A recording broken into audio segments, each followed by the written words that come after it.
Est-ce que vous est déjà arrivé de repousser tâches au lendemain ou même à vitam aeternam? C'est la réponse est oui. Alors restez avec moi jusqu'à la fin de cette vidéo et je vais vous révéler les 5 secrets pour vraiment passer à l'action et combattre cette voie qui vous tente et qui vous amène à repousser les choses à plus tard ou au lendemain.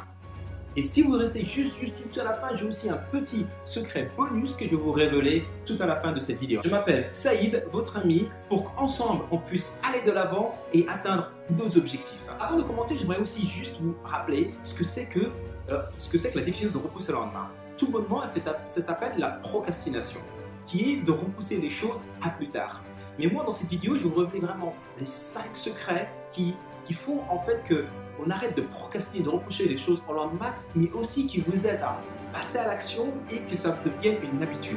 Moi, personnellement, j'ai eu un coach qui m'a aidé à les mettre en place, qui me les a conseillés et qui ont vraiment transformé ma vie. Et quand vous êtes quelqu'un qui passe à l'action, vous allez rester jusqu'au bout et non pas repousser à plus tard.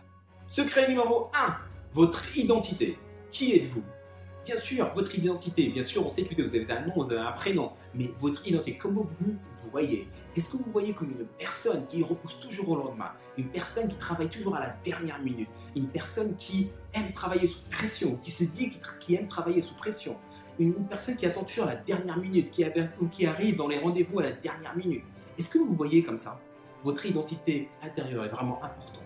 Si vous vous voyez comme quelqu'un qui passe à l'action, comme quelqu'un qui ne repousse pas les choses, comme quelqu'un qui essaye à chaque fois d'accomplir ces tâches les plus difficiles le plus rapidement possible pour se donner suffisamment de temps pour les faire dans les meilleures conditions. Il faut vraiment visualiser comme quelqu'un qui va de l'avant et non pas comme quelqu'un qui va être toujours en arrière et qui va toujours se laisser aller et ne pas passer de l'action. Cela, c'est vraiment capital. C'est le fondement vraiment de pouvoir changer ses habitudes. C'est se visualiser comme quelqu'un qui va de l'avant, qui change les choses. Secret numéro 2, décomposez vos tâches en petites tâches. On a tous des objectifs dans la vie. On a tous des tâches qui nous est soit imposées de faire ou soit qu'on s'est donné à faire dans la journée ou plus tard. Donc, je vous recommande de décomposer ces tâches-là en petites tâches parce que plus la tâche est grande et importante et moins notre subconscient nous pousse vraiment à commencer cette tâche. On va toujours vouloir la repousser à plus tard. Et donc, si vous décomposez ces grosses tâches en petites tâches, vous allez pouvoir vraiment pouvoir commencer par une petite tâche et de petite tâche en petite tâche, vous allez pouvoir accomplir une plus grande tâche. Donc, il est vraiment important de ne pas voir une grande tâche comme quelque chose d'incommensurable ou d'impossible à faire. Respirez, prenez du recul, décomposez-la en petites tâches et d'après, vous allez voir que c'est beaucoup plus simple de faire des petites tâches petit à petit, une après l'autre, pour pouvoir après accomplir la tâche la plus importante. Secret numéro 3, se préparer pour réussir, se donner les moyens de réussir. Comment on peut se donner les moyens de réussir? Tout bonnement par créer et par gérer son environnement, se créer un environnement propice au passage à l'action, au passage à l'initiative et prendre des initiatives. Cela commence par quoi? Je vais vous donner un exemple tout simple. Quand j'ai voulu, moi, entreprendre de commencer à me lever tôt le matin et aller à la salle de sport, je me suis mis dans les meilleures conditions possibles. J'ai pris mes chaussures, mon t-shirt et toutes mes affaires de sport, je les ai mis près de moi, près de mon lit. Comme ça, dès que je me réveille le matin, je ne réfléchis pas. J'enfile mon short, j'enfile mes chaussures, chaussettes et je pars directement. Et là, petit à petit, une nouvelle routine qui s'est installée et j'ai pu installer cette nouvelle routine sans avoir à réfléchir. Parce qu'après, c'est devenu quelque chose d'habituel pour moi. Mais au début, il a fallu que je me mette dans les meilleures conditions pour pouvoir changer mes habitudes, pour pouvoir passer à l'action et ne pas repousser au lendemain. Parce qu'avant, qu'est-ce qui m'arrivait? Je me réveillais le matin, je disais « Ah, je suis fatigué, j'ai pas eu une bonne nuit de sommeil ou je suis en retard et je vais le repousser au plus tard demain. » Ou il fait froid dehors, ou il fait trop chaud. On va toujours trouver des excuses. Par contre, si vous vous mettez dans les meilleures conditions, de suite, vous n'allez pas vous donner le temps de trop réfléchir et vous allez directement aller de l'avant et passer à l'action. Secret numéro 4, arrêtez la réflexion paralysante. Qu'est-ce que j'entends par réflexion paralysante? La réflexion paralysante, c'est quand vous avez une tâche à faire et vous allez vous poser des tonnes de questions. Et vous allez commencer à faire des tonnes de recherches pour savoir comment je vais accomplir cette action ou comment je vais commencer, ou par où je vais commencer. On s'est tous déjà posé cette question. Wow, Par où je vais commencer? Tous. Et donc, du coup, il ne faut pas trop réfléchir. Arrêtez de faire trop de réflexions, d'aller commencer à faire des recherches, trop de recherches sur Internet, trop de questionnements, ou alors appeler des amis pour leur dire comment ils ont fait, etc. Vous êtes prêts? Bam, on shoot, on tire, on passe direct. On n'attend pas, on ne réfléchit pas. C'est comme au football, un tireur de penalty. S'il est devant le ballon, il réfléchit trop, la plupart du temps, il va la mettre à côté ou il va la mettre au-dessus. Parce qu'il a trop réfléchi.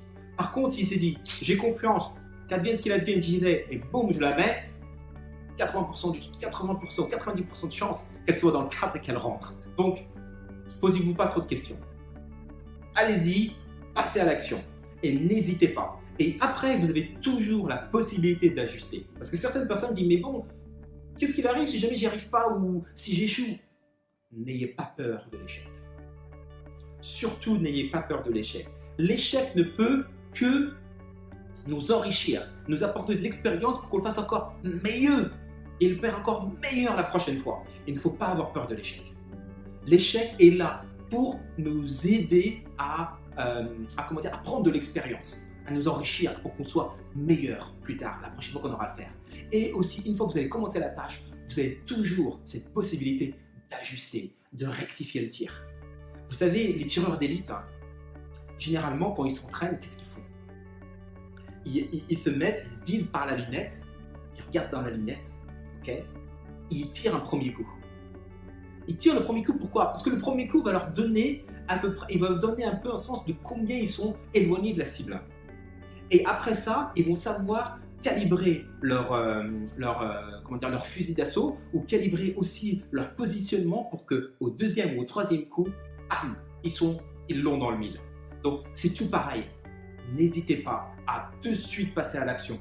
Commencez votre tâche et après vous avez toujours la possibilité d'ajuster. Ne passez pas trop de temps à réfléchir. La réflexion, elle est bonne, mais si elle est trop longue, généralement vous ne passez pas à l'action. Cinquième secret, posez-vous la question à savoir qu'est-ce qu'il va advenir si je ne passe pas à l'action? Qu'est-ce qu'il va advenir si je ne complète pas la tâche? Si je ne commence pas ou si je ne la fais pas du tout? Qu'est-ce qui se passe? La plupart du temps, c'est soit on va être en retard, ou soit alors on ne va pas respecter les délais qui nous ont été donnés, et on va avoir un impact sur les gens qui sont autour de nous. Déjà, un impact sur nous, parce que les gens vont nous percevoir comme quelqu'un qui n'accomplit pas cette tâche en temps et en heure, mais aussi les gens ne nous feront plus confiance, ils nous verront comme quelqu'un qui, on lui donne une tâche à faire, mais il ne la fait jamais, ou alors il faut toujours être derrière. Vous connaissez cette expression, ah lui, il faut toujours être derrière lui, le rappeler, le pousser. Hey. Arrête ça. Il n'est vraiment pas agréable d'avoir tout le temps quelqu'un derrière soi à nous pousser, nous rappeler. Vas-y, qu'est-ce que tu l'as fait? Tu m'as rendu le rapport, tu as été me chercher cet outil, tu as été me chercher, est-ce que tu as été, je sais pas moi, vous avez été me chercher ce courrier, vous avez été me rendre un service, quoi que ce soit. Arrêtez d'être toujours la personne qu'on doit pousser pour qu'elle puisse accomplir la tâche. Passez à l'action. Passez à l'action, passez à l'action. Vraiment, n'hésitez pas. Donc, posez-vous vraiment cette question. Qu'est-ce qui va advenir si je ne passe pas à l'action? Qui je vais impacter? Moi-même d'abord et les autres. Quelles en seront les conséquences? Et ça aussi, ça va vous motiver pour ne pas trop réfléchir à comment commencer cette tâche.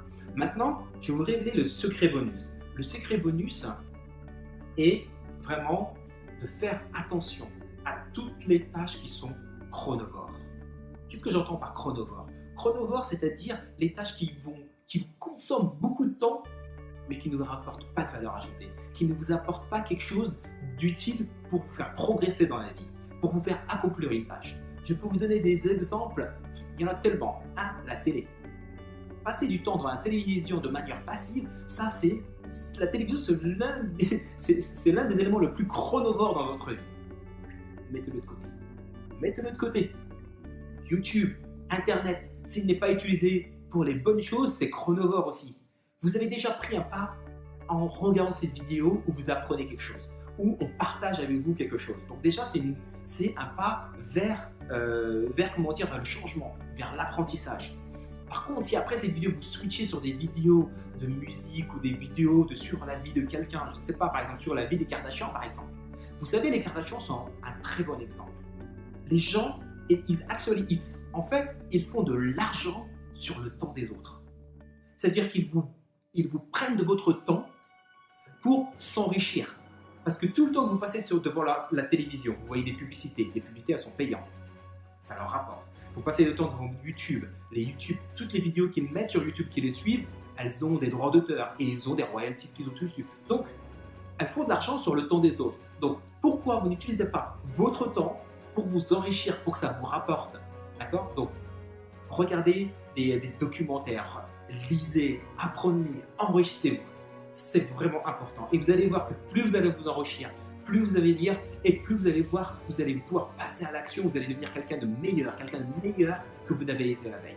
Donc, sur ce, je vais vous laisser sur ces 5 secrets qui sont votre identité, la décomposition de vos tâches, se préparer pour réussir, arrêter la réflexion paralysante et vous poser la question: qu'est-ce qui se passerait si je ne passais pas à l'action? Et faites attention aux tâches qui sont chronovores et qui ne vous rajoutent aucune valeur ajoutée.